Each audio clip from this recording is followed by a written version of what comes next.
La question qui reste maintenant est de savoir comment vous allez procéder aux mesures des réseaux.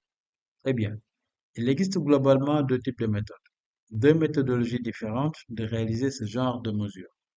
L'une est ce que nous appelons une mesure directe ou une mesure active. L'autre est celle d'une mesure indirecte ou passive. Quand nous parlons de mesure directe, ce à quoi nous faisons généralement référence, c'est quand vous réalisez activement un test, lorsque vous réalisez activement un test dans le but d'enquêter et d'explorer ce qui se passe sur le réseau. Alors, ce type de mesure peut être effectué de deux façons différentes. Il peut soit être effectué à l'intérieur d'un même pays, et dans ce cas, ce serait fait par des volontaires ou des utilisateurs qui se connectent à un réseau. Et pendant qu'ils sont connectés, ils exécutent le test eux-mêmes. Dans ce cas, l'avantage est que vous allez obtenir des données qui vous montrent exactement ce qui se passe sur le réseau, tel que l'utilisateur le vit. Donc, vous êtes capable de l'intérieur du réseau de voir ce qui se passe et souvent cela peut produire des données plus précises. Cependant, lorsque vous engagez quelqu'un sur le terrain pour effectuer ce genre de test, il est nécessaire que vous obteniez son consentement éclairé parce que parfois, les mesures du réseau peuvent être potentiellement risquées en fonction du modèle de menace de l'utilisateur et en fonction de l'environnement juridique et politique du pays et de nombreux autres facteurs. Donc, tant que les volontaires et les utilisateurs sont informés du type de test qu'ils effectuent, de ce qu'ils testent, et qu'ils aient reçu toutes les autres informations pertinentes nécessaires pour obtenir leur consentement, ils peuvent participer à ce type de mesures, effectuer des tests directement sur le terrain pour examiner ce qui se passe sur les réseaux auxquels ils sont connectés. Une autre façon d'effectuer des mesures directes pour effectuer des mesures, des tests, est de le faire depuis l'extérieur d'un pays, ce qui peut impliquer un balayage à distance.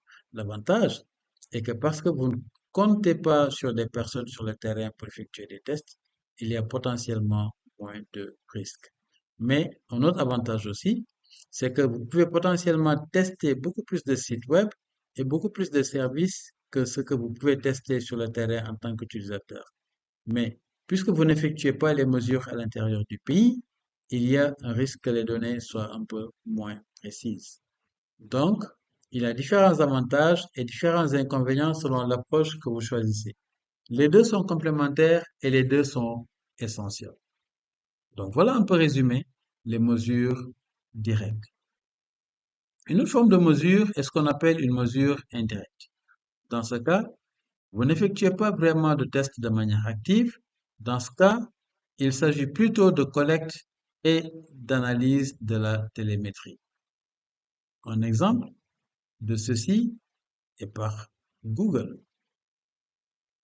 Google fournit de nombreux services et parce qu'il fournit ces services et parce qu'il utilise différents facteurs d'analyse, qu'il est capable de déterminer combien d'utilisateurs utilisent leur service et combien d'utilisateurs se connectent à leur service depuis chaque pays.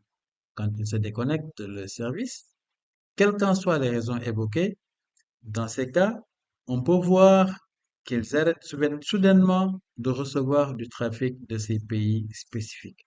Ce type d'information peut être utile car elles peuvent potentiellement trahir une compétition pour une coupure d'Internet, tout comme d'autres fournisseurs comme Firefox et Aida, que vous allez découvrir dans un des prochains modules, utilisent la télémétrie pour déduire quand les coupures d'Internet se produisent à partir de l'absence de mesures pertinentes ou par l'analyse d'une télémétrie pertinente.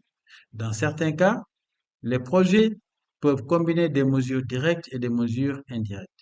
C'est ce qui est, par exemple, le cas d'IODA, dont nous reparlerons plus tard. Une autre chose qui mérite d'être soulignée, c'est que, comme vous pouvez le constater, les tests se font sur des réseaux, sur Internet. Ça veut dire qu'on examine les informations qui se produisent au niveau du réseau. Donc, la censure des réseaux sociaux, comme Facebook par exemple, censurant un potentiel contenu spécifique, retirant du contenu, supprimant ou déplaçant du contenu sur demande du gouvernement.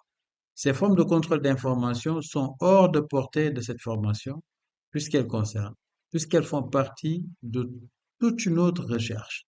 Il s'agit essentiellement de censure que les sociétés des médias sociaux effectuent dans leur propre portail, dans leur propre plateforme, alors que dans le cadre de cette formation, ce que nous examinons, c'est comment le contrôle de l'information se fait sur l'Internet, au niveau du réseau, et comment l'accès à certains services ou Internet dans son ensemble est perturbé.